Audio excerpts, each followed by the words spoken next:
हमारी ये मीटिंग है, इसमें मैं आपका स्वागत करता हूं।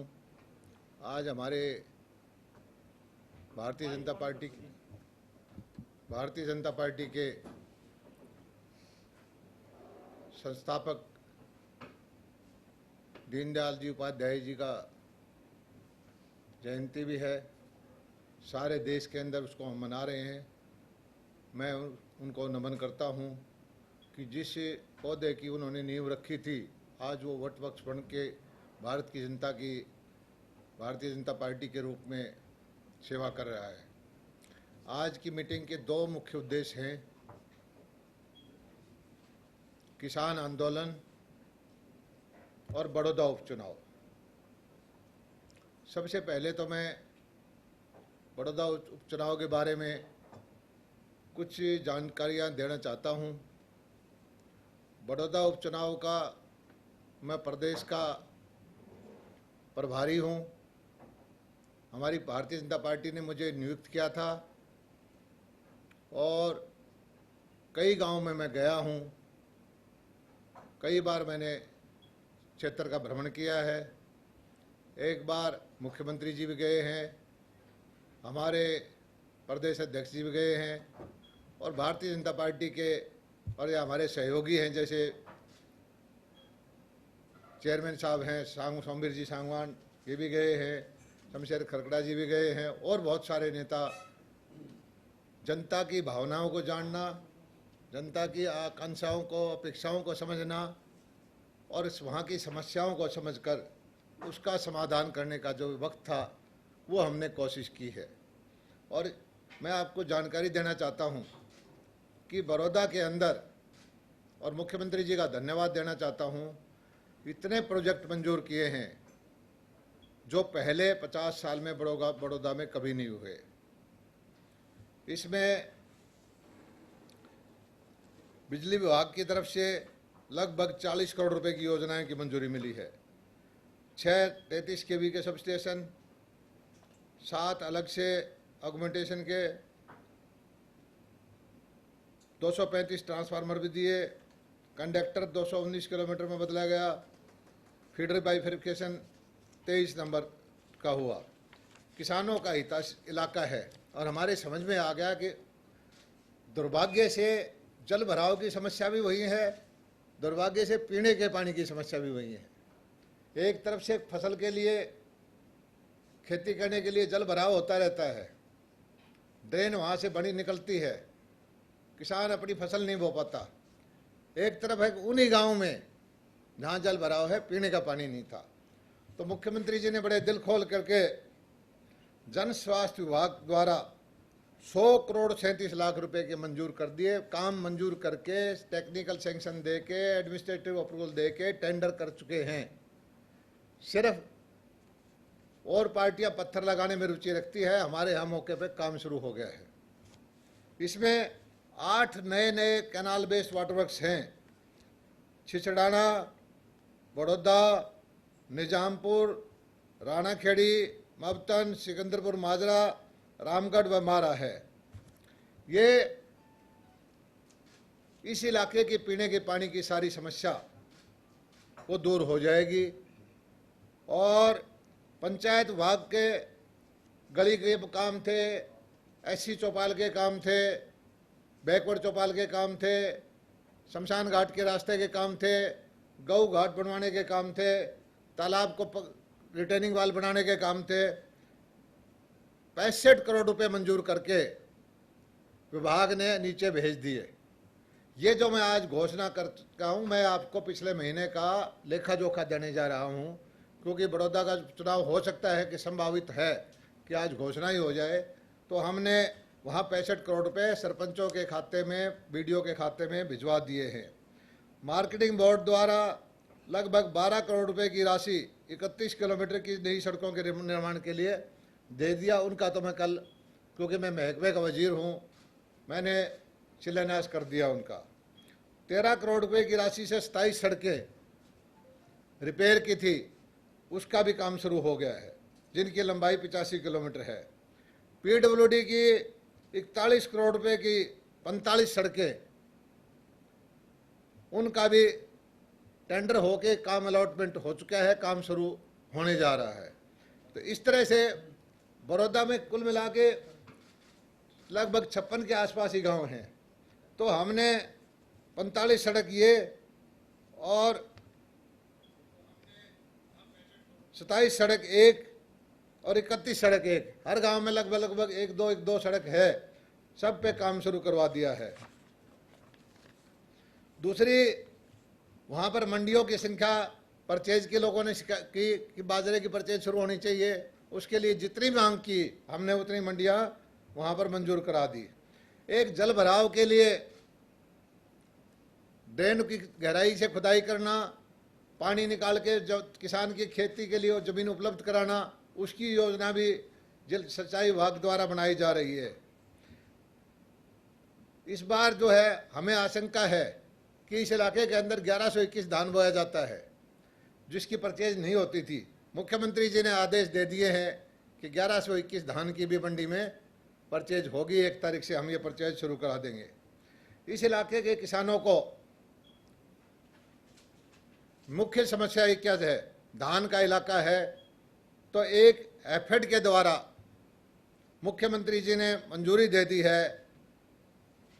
राइस मिल की एफेड के द्वारा 12 करोड़ रुपए की लागत से एक राइस मिल वहाँ पर लग जाएगा, जिससे किसानों को अपने धान को इधर उधर ले जाने के बजाय वहीं उनका प्रोसेस हो जाएगा। एफेड की राइस अब प्रिंसिपल हुआ, अगर कोड ऑफ कंडक्ट के बाद इस काम शुरू होगा। अब तो इसी साल में लगेगी, इसी फाइनेंशियल ईयर में इसका प्रावधान कर दिया है। ये बड़ौदा के किसानों के लिए एक ज़बरदस्त बूस्ट मिलेगा, उनको फ़ायदा होगा। दूसरा ये है कि बड़ौदा को मैंडेट ऐसा आता रहा कि भारतीय जनता पार्टी का कभी आज तक विधायक नहीं आया है। पहली बार बड़ौदा में भाजपा का विधायक चुनेगा और वहाँ पर बेरोजगारों की समस्या है, किसान के बेटे बेरोजगार हैं। मुख्यमंत्री जी ने सैद्धांतिक मंजूरी दे दी है कि एक आईएमटी बड़ौदा हलके के अंदर बनाया जाए। उससे होगा क्या, एक तो बड़ौदा के अंदर एक्सप्रेसवे निकल रहा है, जो अमृतसर वाला एक्सप्रेस है दिल्ली से चल के, तो दिल्ली का रास्ता बड़ौदा से जिस दिन एक्सप्रेसवे निकल जाएगा, गोहाना से सारा आधा पौना घंटे का रास्ता हो जाएगा। उसके ऊपर आईएमटी हम अगर बढ़ा देते हैं तो उद्योग आ जाएंगे दिल्ली के, जिस तरह गुड़गांव में है, सोना में है या फरीदाबाद में है, उतनी ही दूर बड़ौदा हो जाएगा, उतनी ही दूर ये क्षेत्र हो जाएगा। और इससे हजारों करोड़ रुपए किसानों को पैसा मिलेगा। जो जल भराव या खराब सी ज़मीन है, जिनमें अच्छी उपज भी नहीं होती, 5-7 गाँव के ज़मीन में वो उपयुक्त इलाका करके उनको घोषणा कर दी जाएगी, बता दिया जाएगा कि इस गांव में जाएगा। अधिकारियों को आदेश दे दिया था मुख्यमंत्री जी ने, और वो मौके पे जाके सर्वे का काम शुरू कर रखा है। हमारे सांगवान साहब हैं, हमें विधायक सांगवान खाप के प्रधान भी हैं पूरे देश की।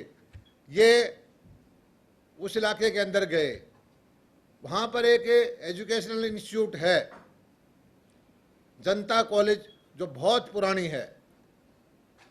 उसके भावना लोगों की उनसे जुड़ी हुई थी कि भाई इस इंस्टीट्यूट जो कभी पुराने चंदा इकट्ठा कर करके समाज ने अपने दम पे खासकर सांगवानों के इलाके में ये किया गया था, उसको अपग्रेड करने की मांग की थी।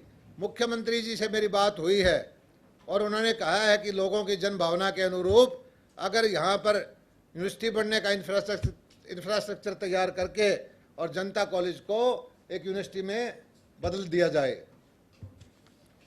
तो ये जो काम है, कल मैं गया हूँ, बहुत अच्छा माहौल है। और आजकल एक नई परिपाटी चली है, कल भी जैसे खबर गलत चली, सोशल मीडिया का दुरुपयोग है कि 10 आदमी, 5 आदमी, 15 आदमी जाएं, सड़क को जाम कर दें, गली को जाम कर दें, काले झंडे दिखा दें और ये कह दें भाई इस मंत्री को जाने नहीं दिया, इसको बंधक बना दिया। ये विस्परिंग कैंपेन हमारी विपक्षी पार्टियां, जो सीधी सीधी लड़ाई में पता है कि भाजपा का मुकाबला नहीं कर सकती, कभी किसान के कंधे पे बंदूक रखती हैं, कभी पीटीआई के कंधे पे बंदूक रखती हैं, कभी जेबीटी के कंधे पे बंदूक रखती हैं, और वो इस तरह की भ्रम फैलाने की कोशिश करते हैं कि जैसे कि ये वर्ग शो है हमारे से खिलाफ हो।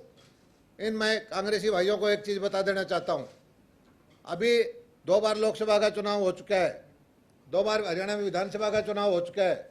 लोगों ने, किसान ने ग्रामीण क्षेत्र में साफ साफ दिखा दिया है कि उनको मोदी जी का नेतृत्व चाहिए, भारतीय जनता पार्टी की सरकार चाहिए और यहाँ पर मनोहर लाल जी का नेतृत्व चाहिए। और उसी का परिणाम है कि कांग्रेस जो है जब भी हार जाती है, कभी तो ईवीएम में खराबी बताती है, कभी मशीनों में खराबी बताती है, कभी इलेक्शन में खराबी बताती है, कभी ड्रामे करती रहती है, वार्ड वापसी करेंगे, कभी एनआरसी का विरोध करेंगे। और कांग्रेस कहती थी कि कभी 370 धारा 35 से देश हिल जाएगा, ये कभी बदल नहीं सकती। लेकिन जो ऐतिहासिक काम नरेंद्र मोदी जी की सरकार ने कर दी है, उसको देख के कांग्रेस बौखला चुकी है, कांग्रेस की ज़मीन हिल गई है। और हरियाणा का किसान, हरियाणा का ग्रामीण, हरियाणा का सारा जनता वो इस चीज़ पे भरोसा करती है कि जिस तरह से मोदी जी ने फैसले लिए,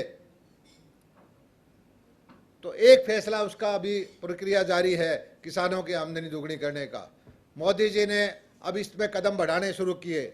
जो ही मोदी जी ने कदम बढ़ाया, मंडियों की वैकल्पिक व्यवस्था दी, 3 ये अध्यादेश लेके आए जो अब बिल का स्वरूप बन चुके हैं।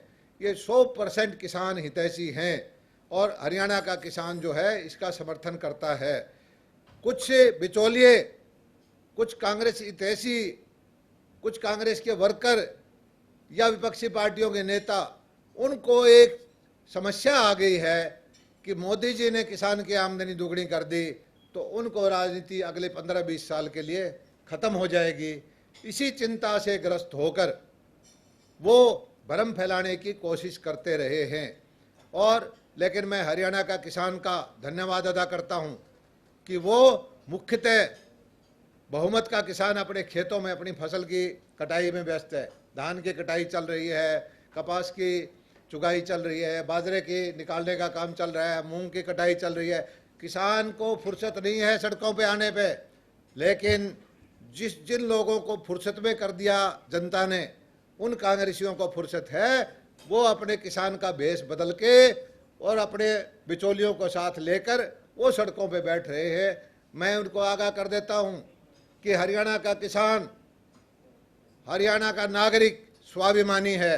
कभी भी किसी भी रूप में उसको सोनिया गांधी, राहुल गांधी या रॉबर्ट वाड्रा का नेतृत्व मंजूर नहीं होगा। उसको मोदी जी और भारतीय जनता पार्टी की नीतियों पर पूरा पूरा भरोसा है। धन्यवाद। एक चीज़ और मैंने आज सुबह सुबह प्रार्थना की थी मीडिया के माध्यम से कि जो भी भाई सड़क पे आए, कानून अपने हाथ में ना लें, अपनी जनता को तकलीफ ना दें। रास्ता रोकना कोई भी किसी भी समस्या का समाधान नहीं है, पत्थरबाजी करना किसी समस्या का समाधान नहीं है। लोकतंत्र में आपको आपकी आवाज़ उठाने का हक है। आप हिंसात्मक तरीके से अपनी आवाज़ को उठाएं और आपकी आवाज़ मीडिया के माध्यम से उठाएं। और बहुत सारे फोरम हैं। हम जो फैसले लेने का हक दिया है ये जनता ने दिया है। आप 60-70 साल में सोचते रहे, विचार करते रहे। आपके सांसद, आपके नेता, आपके मुख्यमंत्री भूपेंद्र सिंह हुड्डा भी इन्हीं फैसलों की घोषणा करते रहे, अपने मैनिफेस्टो में डालते रहे। आपने इच्छा शक्ति नहीं दिखाई, आपके अंदर दम नहीं था किसान हितैषी फैसले का लेने का, या फिर आप लेना ही नहीं चाहते थे। आप यथास्थिति रखने वाले आदमी हो और क्रांतिकारी कदम उठाने वाले हमारे प्रधानमंत्री जी ने जब ये काम कर दिए तो आपको ये लगता है कि सारा किसान वर्ग मोदी जी की तरफ हो जाएगा, तो आपकी राजनीति हमेशा हमेशा के लिए समाप्त होने वाली है। आपसे मैं प्रार्थना करता हूँ कि सड़क की पत्थरबाजी की, बवाल करने की, रास्ते जाम करने की राजनीति का अधिकार आपको जनता ने नहीं दिया है। जनता सब देख रही है और आपको इसकी सजा भुगतनी पड़ेगी। जनता आपको माफ नहीं करेगी। मंत्री जी, ये जो बड़ौदा में आपने बड़ी घोषणाएं की हैं, बहुत जल्दी से तेजी से काम हो गया शुरू। 5 साल बीजेपी की सरकार रही तो ये ज्ञान उस वक्त सरकार को प्राप्त क्यों नहीं? सरकार को ज्ञान होता है। लोकतंत्र की एक हमारी खामी है, जब एक विधायक विपक्ष पार्टी का हो, सरकार दूसरी पार्टी की हो। दुर्भाग्य से पिछली 3 योजना से कांग्रेस का विधायक होता रहा, लेकिन उसने कभी ये नहीं सोचा कि यहाँ पर काम हो जाएं। वो समझता है कि अगर काम होंगे, विकास के काम होंगे, तो उसकी पार्टी कमज़ोर पड़ जाएगी, भाजपा की तरफ लोग चले जाएंगे। अड़चन डाल डाल के ये करते रहे। हालांकि वो विधायक अब स्वर्गवासी हो चुके हैं, मैं उनका कोई नहीं कहना चाहता, लेकिन ये व्यवस्था है एक ऐसी। और आज पहली बार लोगों के मन में आकांक्षा है कि बनी बनाई सरकार है, बहुमत की सरकार है, जनहितैषी सरकार है। इसके अंदर अपने बड़ौदा का एक नुमाइंदा भाजपा का भेज देंगे तो बड़ौदा के अंदर विकास में दुगनी गति से काम होगा। वो किया है बड़ौदा के अंदर भी हमारी सरकार के वक्त में जो ग्रांट दी, जो पंचायतों को पैसा दिया, जो विकास के काम के लिए सड़कों पे काम हुआ, वो पिछली किसी सरकार से, हुड्डा साहब की सरकार 10 साल से, हमारी 6 साल की सरकार ने ज़्यादा दिया है। और कहोगे तो मैं आपको आंकड़े भिजवा दूंगा, लेकिन इसमें काम करने की और ज़रूरत है। ये पिछड़े 10 हलकों में से एक है, और इसके पिछड़ेपन का कारण है कि विपक्षी पार्टियां इसको विकास नहीं होने देती थी। आप कह रहे हैं कि किसान, आप बड़ौदा गए और आपका विरोध नहीं हुआ। आप पहले भी बड़ौदा जा रहे थे, प्रचार कर रहे थे, बाद में आपको पॉजिटिव हुए, कुछ दिन आप नहीं गए। अब जब आप गए, इस बीच कृषि अध्यादेश जो बिल के रूप में लोगों के सामने आ गए, आपको लगता नहीं? मैं बड़ौदा 5 बार गया हूँ। 10-5 आदमियों ने हर बार सड़क पर विरोध करके फोटो चलवाए, सोशल मीडिया पर चलवाए। कभी जेबीटी के रूप में आ जाएं, कभी पीटीआई के रूप में आ जाएं, कभी किसान के रूप में आ जाएं, कभी कोई और संघर्ष समिति के बात पे, एक बार भी खाली नहीं गया है। और ये जो है छापा मार लड़ाई, ये कांग्रेस की है। जिस तरह से पाकिस्तान आतंकवादी गतिविधि अपने देश में करता है, उसको पता है सीधे लड़ाई में नहीं जीत सकता। इसी तरह से कांग्रेस को पता है कि सीधी बात में, जो तार्किक बात हो, जनहितैषी फैसले हों, उसमें कांग्रेस भाजपा से नहीं जीत सकती। उनके दूसरों के कंधे पर बंदूक रख के ये कांग्रेस के नेता चलाते हैं, और ये बड़े उनके लिए मैं बताता हूँ, जनता सब देख रही है, जनता सब समझती है। यानी कांग्रेस के लोग थे वो जो आपका विरोध कर रहे थे कल, या कांग्रेस किसी भी रूप में अपने आदमियों को कभी पीटीआई के साथ भेजती है, कभी जेबीटी के साथ भेजती है, कभी किसी संगठन के नाम से भेजती है, और अव्यवस्था बनाने की कोशिश करती है।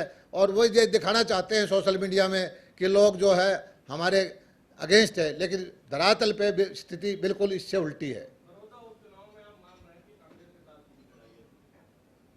हाँ जी, उसका वजह है 3 बार लगातार कांग्रेस का वहां से विधायक चुना गया है। ना मानने का कोई कारण नहीं है। लगातार अभी भी जो वर्तमान में जो हमारे स्वर्ग सिधार गए, वो कांग्रेस के ही विधायक थे। इतनी मुश्किलात सरकार को क्यों हो रही है, जब केंद्र की ओर से या सरकार की ओर से कई वेबिनार कर दिए गए, कमेटियां बनाकर किसानों के साथ संगोष्ठियां की गई कि ये जो अध्यादेश है वो आपके हित में है, आखिर विपक्ष के हाथों में किसान क्यों खेल रहा है? सरकार क्यों नहीं किसान नहीं खेल रहा विपक्ष के हाथों में, बिचौलिए खेल रहे हैं। बिचौलियों को भ्रमित कर रखा है। इस देश के अंदर एक व्यवस्था थी, किसान का शोषण होता रहा, पूंजी का व्यापार मंडियों से चलता रहा, 2 रुपये सैकड़ा महीने का, 24% का, 30% का ब्याज लेते रहे। उन आदमियों को कष्ट है। जो शिकार को शिकारी खाता था, वही आज शिकार को आगे करके शिकार का हितैषी होने का दम भर रहे हैं। किसान को कोई दिक्कत नहीं, 99% किसान खेतों के अंदर है। आप जाके देखिए, कोई भी आदमी किसान सड़क पे नहीं है। लेकिन ये कांग्रेसी हैं, इनके और जो इनके साथ मिले हुए बिचौलिए हैं, ये सड़कों पे हैं। 1 तारीख से मंडियां में। दूसरी बात और बताना चाहता हूँ, पिछली बार मंडी चलने की बात आई, बाजरे की और सरसों की, ना इसकी सरसों की और गेहूं की परचेज हुई, तभी भी बहुत सारा हल्ला हुआ था। तभी भी कुछ आड़तियों को आगे करके किसान को आगे के नाम से लेकर अभी किसान का आड़ती का नाता ना तोड़ो, परचेज खत्म करने की बात की गई। लेकिन हमारे प्रशासन ने, हमने पंचायतों का सहयोग लिया, एफपीओ का सहयोग लिया, फिर आड़तियों को समझाया और 1800 केंद्रों पर परचेज चलाई। जब भी मंडी चलती है तभी कांग्रेस को ये याद आता है कि किसान के जेब में आज पैसा सीधे तौर पर जाने लग गया। वो समझते हैं कि इस व्यवस्था को फेल करो, और ये एक षड्यंत्र के तहत कांग्रेस करती है। आज फिर 1 तारीख से मंडियां चलनी हैं, हजारों करोड़ रुपया किसान की जेब में जाना है, धान की परचेज के माध्यम से, कपास से, बाजरा से। और कांग्रेस पार्टी अगर किसान हितैषी होती, कभी बाजरा खरीदा उसने, कभी मूंग खरीदे उसने, कभी फसल बीमा दिया उसने, कभी मुआवजे का 3-3 रुपए के चेक दिए। कांग्रेस यथास्थिति रखने वाली पार्टी है। कांग्रेस नहीं चाहती कोई बदलाव हो। कांग्रेस बिचौलियों को संरक्षण देने वाली पार्टी है और आज कांग्रेस जो भ्रम डाल के उसको जो गुमराह करने की कोशिश करती है, हरियाणा का किसान किसी भी तरह से भ्रमित होने वाला नहीं है।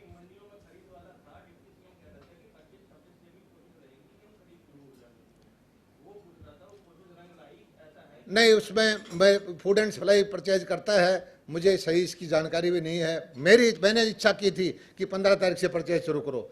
उन्होंने कहा था कि टेंडर नहीं किए, लोडिंग के, अनलोडिंग के, कार्टेज के। 25 तारीख को मुझे वायदा किया था, भारत सरकार से भी कुछ से परमिशन लेनी पड़ती है, लेकिन नहीं भी होगा तो 1 तारीख से सारी मंडियाँ चलेंगी और पहले से ज़्यादा अच्छी परचेज होगी।